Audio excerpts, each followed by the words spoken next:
মাথার চুল পড়ে যাচ্ছে, সমাধান বুঝতেছি না, একটা ওজিফা দিয়ে দিচ্ছি। যাদের চুলের সমস্যা, চুল পড়ছে, ছোট্ট একটা ওজিফা দিচ্ছি হাদিস শরীফ থেকে। আমার নবী বলেন যে যদি কারো চুল পড়ে যায়, আল্লাহু ইয়া বারিহু 113 বার, আর একবার দুরূদ শরীফ।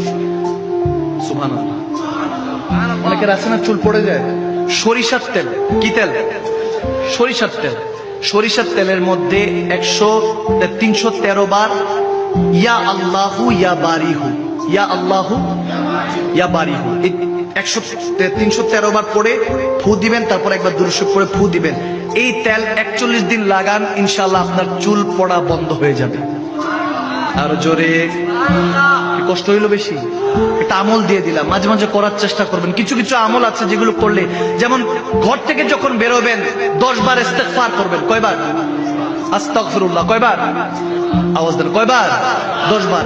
10 বার ইস্তেগফার করবেন, হাতের কোষ নেবেন, 10 বার ইস্তেগফার করবেন। পড়ার পর হাদিসে শরীফে এসেছে একবার দুরূদ শরীফ পড়ে ফু দিয়ে পুরো শরীরের মধ্যে মেখে নিবেন। যত রকমের বালা মুসিবত আছে সবকিছু থেকে হেফাজত করবে কে? আমার নবী বলেন ইস্তেগফার, আস্তাগফিরুল্লাহ, এটা জান্নাতের একটা দরজা।